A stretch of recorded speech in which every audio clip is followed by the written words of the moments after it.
இன்றைக்கி நம்ம பார்க்க போகிற மூவி என்னன்னு பார்த்தீங்கன்னா ஒயிட் ரோஸ். இதான் நம்ம சேனலுக்கு ஃபஸ்ட் டைம் வந்திருக்கீங்கன்னா சேனலை சப்ஸ்கிரைப் பண்ணிக்கோங்க. வாங்க வீடியோக்குள்ளே போகலாம். படத்தோட ஸ்டார்டிங்கில் நைட் டைமில் ஒரு பொண்ணும் அங்கே இருக்கிற ஒரு ஹோட்டலுக்கு வெளியே நின்றுக்கிட்டு இருக்காங்க. அந்த டயத்தில் அங்கே வந்த ரெட் கலர் கார்லேருந்து வந்த ஒரு நபரும் அந்த பொண்ணை காரில் ஏற்றுறாங்க. அந்த பொண்ணு சிரிச்சுக்கிட்டே அந்த காரில் ஏறுறாங்க. அந்த காரில் வந்த நபரும் அந்த பொண்ணை அந்த ஊருக்கு ஒதுக்குப்புறமா இருக்கிற ஒரு வீட்டுக்குள்ளே அழைச்சிட்டு போகிறாரு. அழைச்சிட்டு போனது மட்டும் இல்லாமல் ரெண்டு பேருமே கொஞ்சம் உல்லாசமாக இருந்துக்கிட்டு இருக்காங்க. அந்த டயத்தில் தான் அங்கே இந்த நபரும் அவர் கையில் இருக்கிற ஒரு ஊசியை அந்த பொண்ணோட உடம்புல செலுத்துறாரு. அந்த பொண்ணு அங்கேயே மயங்கி விழுந்துருது. அந்த பொண்ணை பெட்லேருந்து தூக்குனது மட்டும் இல்லாமல் அவங்க வீட்டுக்கு கீழே இருக்கிற ஒரு லேப் மாதிரி ஒரு ஏரியாவை காட்டுறாங்க. அங்கே போனது மட்டும் இல்லாமல் அந்த லேபில் பல பெண்களோட கை, அது மட்டும் இல்லாமல் மூஞ்சி எல்லாமே ஒரு குடுவையில் அடைச்சி வச்சிருக்காரு. இதுலேருந்தே தெரியுது இந்த ஆள் ஒரு மிகப்பெரிய சைக்கோ அப்படின்றது. இந்த பொண்ணை கூட்டு போனது மட்டும் இல்லாமல் அவர் கையில் வச்சிருக்க கத்தியால் அந்த பொண்ணை மாறி மாறி பல்வேறு இடத்துல வெட்டி அதை அடையார் ஆத்துக்கு கீழே தூக்கி போட்டுட்டு அவரும் போயிருந்தாரு. அதுக்கடுத்த நாள் எதிர்ச்சி அந்த பக்கம் போன மக்கள் எல்லாருமே உடம்பை பார்த்துட்டு அங்கே இருக்கிற போலீஸ்காரங்களுக்கு இன்ஃபர்மேஷன் பண்ணுறாங்க. அந்த போலீஸ்காரங்க அந்த பாடியை செக்அப் பண்ணுறாங்க. அந்த இடத்துல தான் அந்த பொண்ணுக்கு ஒரு 20-25 வயசுக்குள்ளே இருக்கும் மேடம். அது மட்டும் இல்லாமல் அந்த பொண்ணோட சுண்டுவரில் மிஸ் ஆயிருக்கு அப்படின்னு சொல்லிக்கிட்டு அவர் மேலதிகாரிகளுக்கு சொல்கிறாங்க. அந்த டயத்தில் அங்கே இருந்த எஸ்பியும் நம்ம இன்ஸ்பெக்டருக்கு கால் பண்ணிட்டு விரலை வெட்டியிருக்காங்க சார். அது மட்டும் இல்லாமல் இதுக்கு முன்னாடி நடந்த கொலையும் இது ஒரே பேட்டர்லாம் இருக்குது சார் அப்படின்னு சொல்லிக்கிட்டு அவரும் சொல்கிறாரு. அங்கே கட் பண்ண நம்ம ஹீரோயினை காட்டுறாங்க. அவங்களும் சோகமாக அவங்களோட அப்பார்ட்மெண்ட்லேருந்து எந்த டயத்தில் தான் அவங்களோட மைண்ட் இந்த வாழ்க்கை அழகானது அப்படின்னு சொல்லுவாங்களே, ஆனால் இந்த விதி எல்லாத்தையும் மாற்றி அமைச்சிரும். நம்ம சந்தோஷம் எல்லாமே கண்ணுமிக்கிற நேரத்தில் காணாமல் போயிடும். உறவுன்ற கூட இருக்கிறவங்க எல்லாருமே நம்மளை தனிமையில் நிறுத்தி நம்மளை வேடிக்கை பார்க்கும். நம்மளை அதை வாழ விடாது. அதோட வழியில தான் நம்மளும் வாழ்ந்துகிட்டு இருக்கணும் அப்படின்னு சொல்லிக்கிட்டு இருக்க. அப்படி நம்ம ஹீரோயினோட வாழ்க்கையில் என்னதான் ஆச்சு அப்படின்ற ஒரு குட்டி ஃபிளாஷ்பேக் காட்டுறாங்க.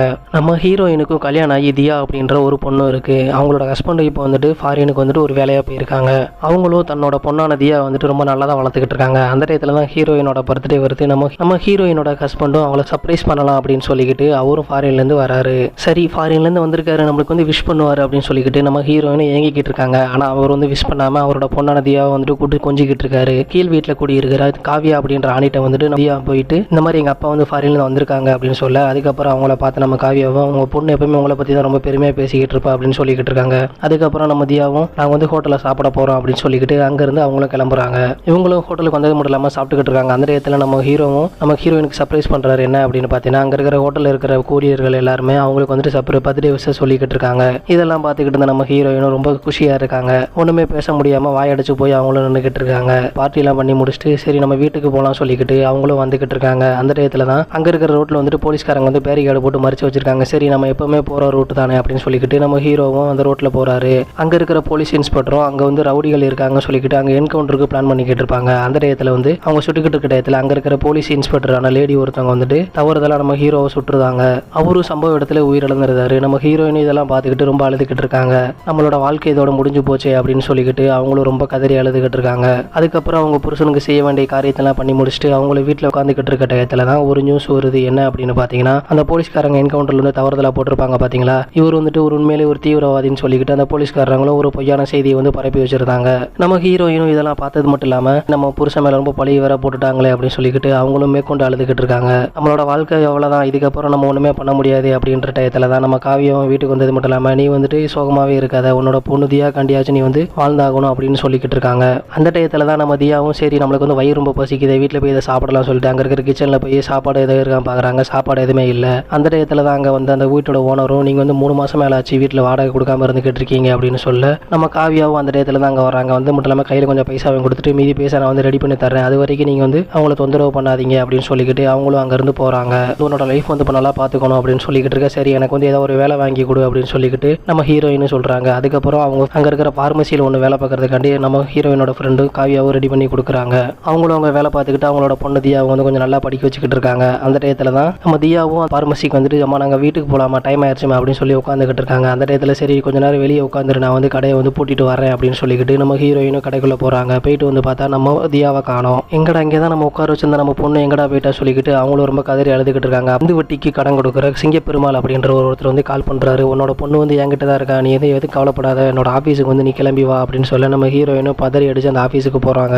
அந்த ஆஃபீஸுக்கு போனது மட்டும் இல்லாமல் அங்கே இருக்கிற சிங்கப்பெருமாள் காலையில் என்னோட பொண்ணை எப்படியாச்சும் விட்டுருங்க அப்படின்னு சொல்லி பேசிக்கிட்டு இருக்க. நம்ம சிங்கப்பெருமாள் உன்னோட ஹஸ்பண்ட் என்கிட்ட பிஸ்னஸ் பண்ணுறதுக்காண்டி பணம் வாங்கிட்டு போனால் அந்த பணத்தை 6 மாதம் ஆச்சு இது வரைக்கும் கொடுக்கவே இல்லை அப்படின்னு சொல்லிக்கிட்டு இருக்க. நீ அந்த பணத்தை கொடுத்துட்டு உன்னோட பொண்ணை கூட்டு போ, இல்லாட்டனா உன்னோட பொண்ணை தாய்லாந்துக்கு நான் வித்துருவேன் அப்படின்னு சொல்லிக்கிட்டு நம்ம சிங்கப்பெருமாளும் சொல்கிறாரு. நம்ம ஹீரோயினும் என்னடா பண்ணுறதுன்னு தெரியாமல் அங்கே அழுதுகிட்டு வீட்டுக்கு மாடிக்கு யோசிச்சுக்கிட்டு இருக்காங்க. அந்த டயத்தில் தான் நம்ம ஹீரோயினோட ஃப்ரெண்டான காவியாவும் வராங்க.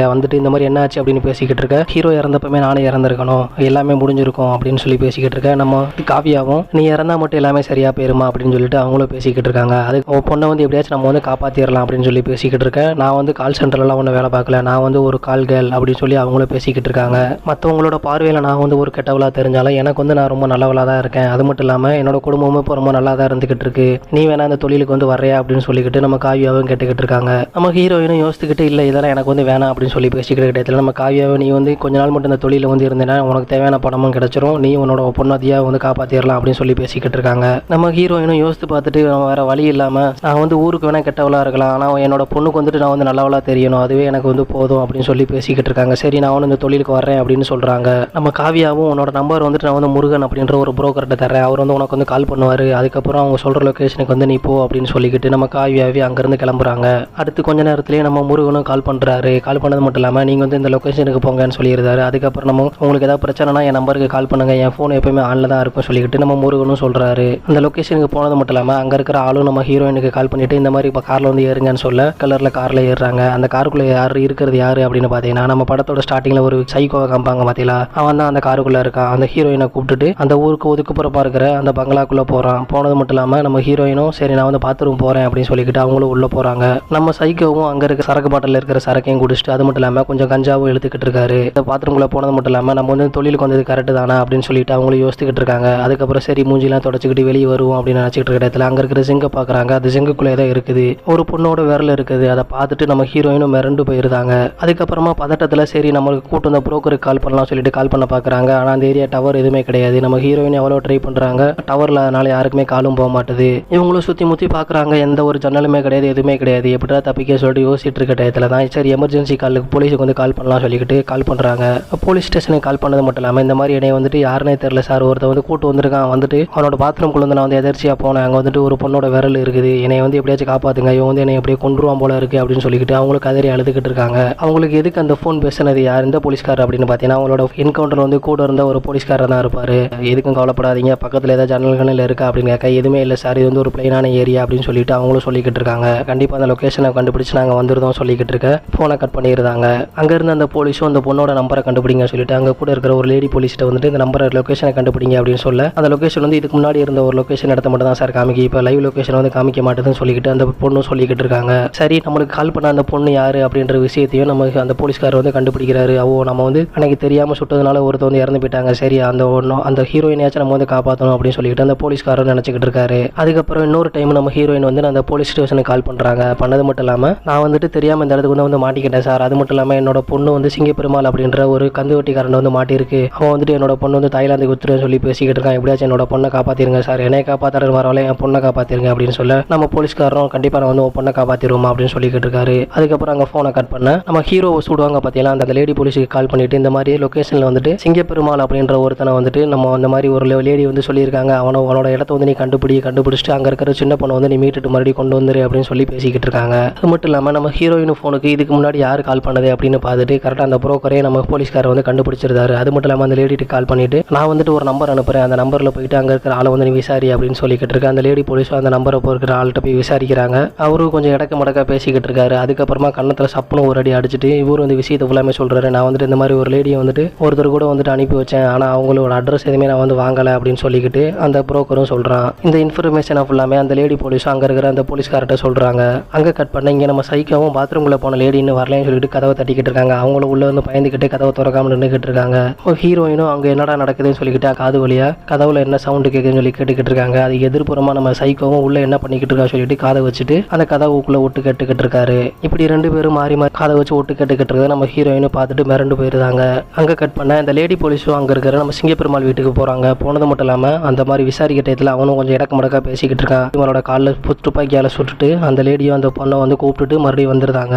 அங்கே கட் பண்ண இன்னும் பொறுமையை இழந்து அங்கே இருக்கிற கதாவே உடைக்க ஆரம்பிச்சிருந்தாரு கோடாரியை கொண்டு. நம்ம ஹீரோயின்ட்ட வந்துட்டு ஆல்ரெடி நம்ம போலீஸ்கார் என்ன சொல்லியிருப்பார் அப்படின்னு பார்த்தீங்கன்னா அங்கே இருக்கிற ஒரு பலமான ஆயுதத்தை எடுத்து அவனை வந்து தாக்குங்க, அது மூலமாக நீங்கள் வந்து தப்பிச்சு வந்துடலாம் அப்படின்னு சொல்லி எதுக்குமே பயப்படாதீங்க அப்படின்னு சொல்லிட்டு நம்ம போலீஸ்காரன் ஆல்ரெடி சொல்லியிருப்பாரு. இவங்களும் கையில் என்னடா கனமான பொருள் என்னடா கிடைக்கும் அப்படின்னு பேசி பார்த்துக்கிட்டு இருக்க அந்த இடத்துல வெஸ்டர்ன் டாய்லெட்டில் மேலே ஒரு மூடி இருக்கும் பார்த்தீங்களா, அந்த மூடியை கையில் வச்சுக்கிட்டு அவங்களும் அவனை வந்து அடிக்கிறதுக்காண்டி ட்ரை பண்ணிக்கிட்டு இருக்காங்க. நம்ம சைக்கோவும் அந்த கோடாரி வச்சு அந்த கதை உடச்சிட்டு உள்ள வராரு. இவங்களும் அந்த வெஸ்டர்ன் டாய்லெட்டில் இருக்கிற அந்த மூடி வச்சு நம்ம சைக்கோவோட தலையிலே அடிக்கிறாங்க. ஆனால் அவனுக்கும் சின்ன காயம் தான் ஏற்பட்டிருக்கும், ஆனாலும் மயங்கி விட மாட்டான். அதுக்கப்புறம் நம்ம மாறி மாறி பல அடிச்சுட்டு அவங்கள வந்து இழுத்துட்டு கீழே இருக்கிற ஒரு ரூமுக்கு கூட்டு போறாரு. காயம் ரொம்ப ஏற்பட்டதுனால நம்ம ஹீரோயினும் அங்க வந்து மயங்கி விழுந்துருந்தாங்க. அதுக்கப்புறம் சரி சிகரெட் அடிக்கலாம் சொல்லிக்கிட்டு அவரும் சிகரெட் அடிக்க போறாரு. அது மட்டும் இல்லாம அவரோட தலையில ஏற்பட்ட காயத்துக்கு மருந்து போடலாம் சொல்லி போய்கிட்டு இருக்காரு. அந்த டயத்துல சிகரெட் இல்லைன்னு தெரியுது. சரி இன்னும் சிகரெட் வாங்கலாம் சொல்லிட்டு அங்க இருக்கிற காரை எடுத்துட்டு அவரும் கிளம்புறாரு. அந்த டயத்துல தான் போலீஸுக்கு அவர் இருக்கிற லொகேஷன் கிடைச்சிருது. சரின்னு சொல்லிட்டு இந்த லொகேஷன் வந்து எனக்கு ஷேர் பண்ணுங்க சொல்லிட்டு அங்க இருக்கிற ஒரு போலீஸ்காரரும் அந்த லொகேஷனை தேடிட்டு அவரு பின்னாடியே கார்ல போய்கிட்டு இருக்காரு. ஒரு கட்டத்துல நம்ம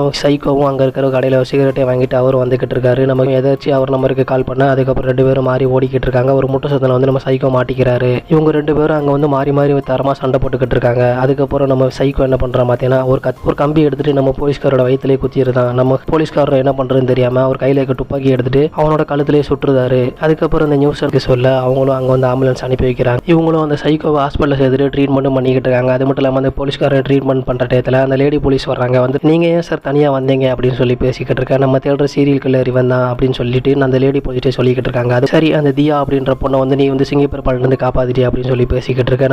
நான் வந்து அவளை வந்து காப்பாத்திட்டேன் சார் அப்படின்னு சொல்லிக்கிட்டு இருக்காங்க. அப்பெல்லாம் பண்ணி முடிச்சுட்டு அவனுக்கு வந்து சின்ன காயம் தான் சார், வேற எதுவுமே இல்லை, கொஞ்ச நேரத்தில் அவனே கண்ணை முடிச்சிருவான் சொல்லிக்கிட்டு அவரும் பேசிக்கிட்டு இருக்காங்க. அந்த டயத்தில் தான் நம்ம அஞ்சலி அப்படின்ற ஒரு டாக்டரும் அங்கே இருக்கிற நம்ம சைக்கோவோட மூஞ்சியை பார்த்துட்டு பதறி அடிச்சுட்டு அங்கே இருக்கிற சீனியர் டாக்டர்கிட்ட இவனையே சார் இங்கே வந்து சேர்த்தீங்க அப்படின்னு சொல்லி பேசிக்கிட்டு இருக்கேன். நம்ம போலீஸ்காரரும் அவனை வந்து உங்களுக்கு தெரியுமா அப்படின்னு சொல்லி பேசிக்கலையும் குட்டி ஒரு ஃப்ளாஷ்பேக் சொல்கிறாங்க.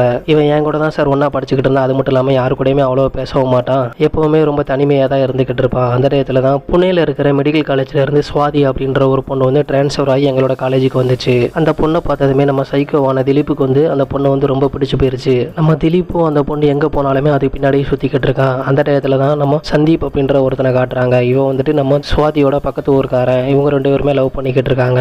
அந்த டயத்தில் இந்த விஷயம் வந்து நம்ம திலீப்புக்கு தெரிஞ்சிட சந்தீப்பை போய் நம்ம திலீப் வந்து அடிக்க ஆரம்பிச்சிருந்தாரு. நம்ம சுவாதியும் இந்த விஷயத்தை கேள்விப்பட்டுட்டு நீ வந்து பெரிய ஹீரோ நினச்சிக்கிட்டு இருக்கியா, நான் வந்து உன்னை லவ் பண்ணல, நான் வந்துட்டு சந்தீப்பை தான் லவ் பண்ணுறேன் அப்படின்னு சொல்லிக்கிட்டு இருக்காங்க. அதுக்கப்புறம் இந்த விஷயம் அங்கே இருக்கிற டீனுக்கு தெரியும். அந்த டீனும் வந்துட்டு நீ வந்துட்டு இந்த மாதிரி தப்பு பண்ணிட்டு இருந்தா உன்னை வந்து காலேஜ்ல இருந்து டிஸ்மிஸ் பண்ணிடுவேன் அப்படின்னு சொல்லிக்கிட்டு இருக்காரு. அப்படித்தான் ஒரு நாள் சுவாதியும் தற்கொலை பண்ணி இறந்துட்டாங்க. அந்த டயத்தில் அவரோட உடம்பு வந்துட்டு அங்கே இருக்கிற மார்ச்சரியில் தான் இருக்கு. அப்போ தான் நம்ம திலீப்பும் அந்த உடம்பு வந்து பார்க்க போயிருந்தான் அப்படின்னு சொல்லிக்கிட்டு நம்ம அஞ்சலியும் சொல்றாங்க. அங்கே இருந்த ஒரு பையனும் நீங்க வந்துட்டு இந்த பொண்ணை எவ்வளோ லவ் பண்ணீங்கன்னு எனக்கு வந்து தெரியும் அப்படின்னு சொல்லி பேசிக்கிட்டு இருக்க. வாய்ப்பு வந்து எல்லாத்துக்குமே கிடைக்காது, நீங்க வந்து இந்த பொண்ணை வந்து இப்போ வந்து அனுபவிச்சுக்கோங்க அப்படின்னு சொல்ல நம்ம திலீப்பும் அந்த பொண்ணை வந்து அந்த இடத்துல வந்து உடல் உறவு கொண்டிருந்தாரு. அதுக்கப்புறம் அங்கே இருந்த அந்த பையனும் அது மட்டும் இல்லாமல் நம்ம திலீப்பும் இருக்க பல நிறைய இடத்துல இந்த மாதிரி தப்பு எல்லாமே பண்ணிக்கிட்டு இருக்காங்க.